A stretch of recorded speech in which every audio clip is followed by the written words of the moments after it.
আমরা আসলে কেউ কারণ নই। এই চরম সত্যটা জেনেও আমরা এক বুক মোহ আর এক আকাশ মায়া নিয়ে কিছু মানুষের হাত শক্ত করে ধরে রাখি। ভাবি এই মানুষটাই তো আমার সব, একে ছাড়া আমি বাঁচব কী করে। কিন্তু ঠিক এইখানেই আমরা জীবনের সবচেয়ে বড় ভুলটা করে বসি। মায়া শব্দটা শুনতে বড় মধুর লাগে, তাই না? মনে হয় যেন এক টুকরো ওম, এক ফোঁটা শান্তি। কিন্তু এই মিষ্টি মায়ার আড়ালেই লুকিয়ে থাকে এক ভয়ঙ্কর বিষ। অতিরিক্ত মায়া হলো একটা অদৃশ্য ফাঁসি কার্ড, যা আপনি নিজেই নিজের গলায় পরম যত্নে জড়িয়ে নেন। আপনি ভাবেন আপনি ভালোবাসছেন, অথচ অজান্তেই আপনি নিজের ধ্বংসের খাতা কলম নিয়ে সই করছেন। অতিরিক্ত মায়া বড্ড ক্ষতিকর, বড্ড বেশি ক্ষতিকর। এটা আপনাকে বাঁচতেও দেয় না, আবার মরতেও দেয় না। শুধু প্রতি মুহূর্তে তিল তিল করে শেষ করে দেয়। কাউকে প্রয়োজনের চেয়ে বেশি মায়া করা মানে নিজের সুখের চাবিকাঠিটা অন্যের হাতে তুলে দেওয়া। তখন আপনার হাসি, আপনার কান্না, আপনার ভালো থাকা কিংবা খারাপ থাকা সব কিছুই নিয়ন্ত্রণ করে অন্য আরেকটা মানুষ। সে একটু হেসে কথা বললে আপনার আকাশ আলো হয়ে ওঠে, আর সে একটু অবহেলা করলেই আপনার পুরো পৃথিবীটা জুড়ে অমাবস্যা নেমে আসে। কি অদ্ভুত, তাই না? ঈশ্বর আপনাকে স্বাধীন করে পাঠিয়েছে, অথচ আপনি সস্তা কিছু আবেগের টানে নিজেকে কারোর মানসিক দাস বানিয়ে রাখছেন। শুরুটা কিন্তু খুব সুন্দর হয়। মনে হয় পৃথিবীর সবটুকু যত্ন বুঝি এই একটা মানুষের জন্যই তোলা ছিল। আপনি নিজের সবটুকু উজাড় করে দিতে থাকেন। নিজের ইচ্ছে, নিজের ভালো লাগা, নিজের আত্মসম্মান সব কিছু ওই মায়ার বেদিতে একে একে কোরবানি করে দেন। আপনি ভাবেন আপনি যতটা উজাড় করে দিচ্ছেন, উপাস থেকেও ঠিক ততটাই ফিরে পাবেন। কিন্তু বাস্তবতা বড় নিষ্ঠুর। আপনি যাকে আপনার গোটা পৃথিবী ভাবছেন, তার কাছে হয়তো আপনি তার অবসরের একটা সাধারণ মাধ্যম মাত্র। আপনি যার জন্য নিজের রাত জাগছেন, সে হয়তো অন্য কারোর অপেক্ষায় অনলাইনে বসে আছে। আর যখন এই সত্যটা একটা ধারালো কাঁচের মতো এসে আপনার বুকে বাঁধবে, তখন আপনি চিৎকার করে কাঁদতেও পারবেন না। কারণ এই মায়ার বাঁধন আপনাকে এতটাই দুর্বল করে দেবে যে নিজের অধিকারটুকু খাটানোর শক্তিও আপনার থাকবে না। অতিরিক্ত মায়ার সবচেয়ে বড় ক্ষতিটা কি জানেন? এটা মানুষকে অন্ধ করে দেয়। আপনি তখন সামনের মানুষের হাজারটা অন্যায়, হাজারটা অবহেলা খুব সহজে ক্ষমা করে দিতে শুরু করবেন। সে আপনাকে পায়ে ঠেলবে, আর আপনি ভাববেন হয়তো ওর আজ মনটা খারাপ ছিল। সে আপনাকে সবার সামনে ছোট করবে, আর আপনি নিজেকে বোঝাবেন ও তো আমাকে ভালোবাসে, তাই একটু শাসন করছে। এই বুঝিয়ে নেওয়া আর মানিয়ে নেওয়ার খেলাটা খেলতে খেলতে একটা সময় আয়নার সামনে দাঁড়িয়ে আপনি নিজেকেই আর চিনতে পারবেন না। যে মানুষটা একসময় নিজের শর্তে বাঁচত, সে আজ অন্য কারোর একটুখানি মনোযোগের জন্য ভিখারির মতো হাত পেতে বসে আছে। নিজের আত্মসম্মানের এই অপমৃত্যু দেখার চেয়ে বড় কষ্ট আর কিছু হতে পারে না। সবচেয়ে কষ্টের অনুভূতিটা তখন হয় যখন আপনি বোঝেন যে মানুষটার জন্য আপনি নিজের সবটা হারিয়েছেন, তার জীবনে আসলে আপনার কোনো মূল্যই নেই। সে দিব্যি ভালো আছে, হাসছে, খাচ্ছে, নতুন মানুষের সাথে গল্প করছে। আর আপনি সেই পুরনো চাদরটা জড়িয়ে ঘরের কোণে বসে শুধু একটা জিনিসই ভাবছেন, আমার ভুলটা কোথায় ছিল। ভুলটা আসলে অন্য কারোর ছিল না, ভুলটা ছিল আপনার, সম্পূর্ণ আপনার নিজের। কারণ আপনি ভুলে গিয়েছিলেন যে অতিরিক্ত কোনো কিছু এই পৃথিবীতে স্থায়ী হয় না। অতিরিক্ত যত্ন যেমন গাছকে পচিয়ে দেয়, অতিরিক্ত মিষ্টি যেমন শরীরের রোগ ডেকে আনে, ঠিক তেমনি অতিরিক্ত মায়াও একটা সুন্দর সম্পর্ককে একসময় দম বন্ধ করা খাঁচায় পরিণত করে।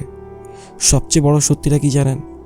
মানুষ মায়ার কাঙাল, কিন্তু অতিরিক্ত মায়ার কদর কেউ করতে পারে না। আপনি যখন কারোর জন্য 24 ঘন্টায় অ্যাভেলেবেল হয়ে থাকবেন, তখন আপনার সেই নিঃস্বার্থ টানটা ওই মানুষটার কাছে একটা সস্তার দায়িত্বে পরিণত হবে। সে ধরেই নেবে এ তো কোথাও যাবে না, একে যেমন খুশি তেমন রাখা যায়। আর ঠিক তখন থেকে শুরু হয় আসল অবহেলা। আপনি তার একটা মেসেজের জন্য ঘন্টার পর ঘন্টা ফোনের স্ক্রিনের দিকে তাকিয়ে চাতক পাখির মতো বসে থাকেন। ফোনের প্রতিটা নোটিফিকেশনের শব্দে আপনার বুকটা কেঁপে ওঠে। এই বুঝি তার মেসেজ এলো। কিন্তু ও পাশে থাকা মানুষটা তখন অন্য কারোর সাথে হাসিতে মেতে আছে, কিংবা গভীর ঘুমে মগ্ন। আপনার এই ছটফটানি, আপনার এই মানসিক যন্ত্রণা দেখার বা বোঝার মতো সময় তার নেই। আমরা যার জন্য কাঁদি, সে কিন্তু কখনোই আমাদের এই কান্নাটা দেখতে পায় না। আর দেখতে পেলেও সেটাকে নাটক বা ন্যাকামি ভেবে এড়িয়ে যায়। এই যে নিজের চোখের জলের এমন সস্তা মূল্যায়ন, এটা ভেতর থেকে একটা মানুষকে পাথর বানিয়ে দেয়। আপনি তখন না পারেন মায়াটা ছিঁড়ে বেরিয়ে আসতে, আর না পারেন সে অবহেলা সহ্য করে টিকে থাকতে। একটা জীবন্ত লাশ হয়ে শুধু দিন গুনতে হয়। কাউকে ভালোবাসুন, কিন্তু নিজের চেয়েও বেশি কখনো নয়, কারণ এই দুনিয়ার মা বাবা ছাড়া আর কেউই আপনার সবটা সহ্য করার পর দিন শেষে আপনাকে বুকে টেনে নেবে না। বাকি সবাই একটা নির্দিষ্ট সময় পর্যন্ত আপনার পাশে থাকবে, তারপর যখনই তাদের প্রয়োজন ফুরিয়ে যাবে কিংবা আপনার চেয়ে ভালো কোনো বিকল্প পেয়ে যাবে, তখনই তারা মায়ার সব বাঁধন এক ঝটকায় ছিঁড়ে ফেলে এগিয়ে যাবে। আর আপনি সেই ছেঁড়া মায়ার সুতো বুকে ধরে একা রক্তাক্ত অবস্থায় দাঁড়িয়ে থাকবেন। সবচেয়ে অদ্ভুত ব্যাপার কি জানেন?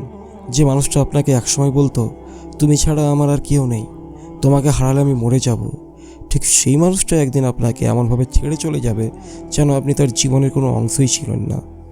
তখন মনে প্রশ্ন জাগে, সেই কথাগুলো কি তবে মিথ্যে ছিল? সেই জড়িয়ে ধরা, সেই একসাথে কাটানো মুহূর্তগুলো, এই সব কিছুই কি অভিনয় ছিল? না, হয়তো সেগুলো অভিনয় ছিল না, সেই মুহূর্তের জন্য হয়তো কথাগুলো সত্য ছিল। কিন্তু সমস্যাটা হলো, মানুষের মন আর মেঘের রং দুটোই খুব দ্রুত বদলায়। আজ যে মেঘ আপনার আকাশে বৃষ্টি হয়ে নামছে, কাল সেই মেঘই অন্য কোনো আকাশে গিয়ে ছায়া দেবে। কিন্তু আপনি সেই এক মুহূর্তের আবেগকে চিরন্তন সত্য ভেবে নিজের জীবনের নোঙর ফেলে দিয়েছিলেন। এটাই ছিল আপনার অপরাধ। মায়া মানুষকে এতটাই দুর্বল করে দেয় যে মানুষ ভালো মন্দ বিচার করার ক্ষমতা হারিয়ে ফেলে।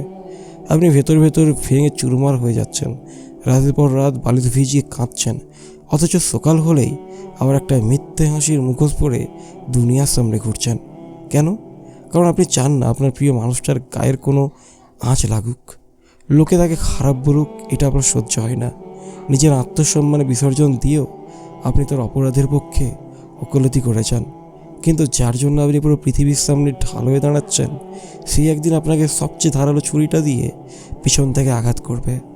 আর সেই আঘাতের ক্ষতটা বাইরে থেকে দেখা যায় না, সেখানে রক্ত ঝরে না, কিন্তু ভেতরের আত্মাটা প্রতি মুহূর্তে যন্ত্রণায় ছটফট করে।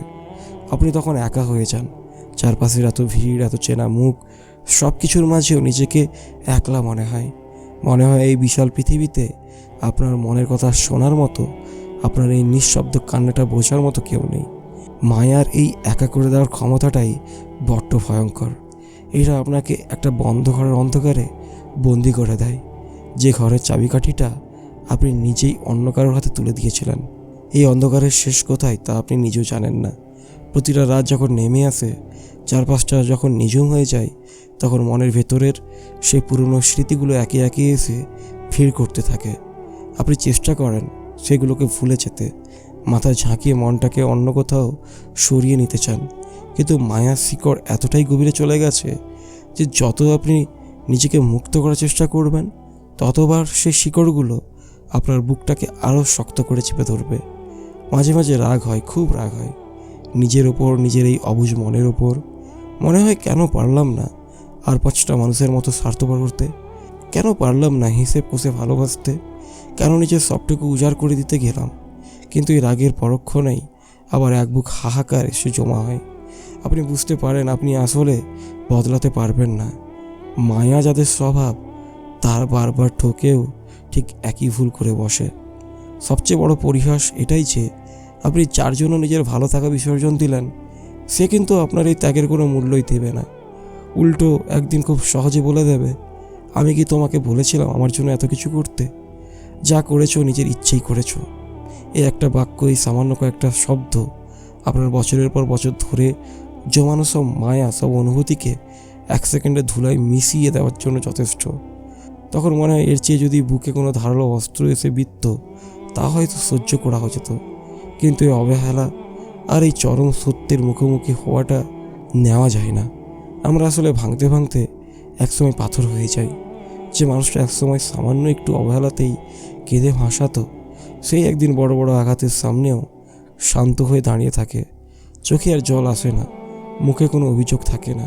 কিন্তু এই পাথর হয়ে যাওয়াটা কোনো শক্তির লক্ষণ নয়, এটা আসলে একটা জীবন্ত মানুষের ভেতরে সবটুকু আবেগ আর বিশ্বাসের নির্মম মৃত্যু। অতিরিক্ত মায়া এভাবেই একটা জলজ্যান্ত মানুষকে ভেতর থেকে পুড়িয়ে ছাই করে দেয়।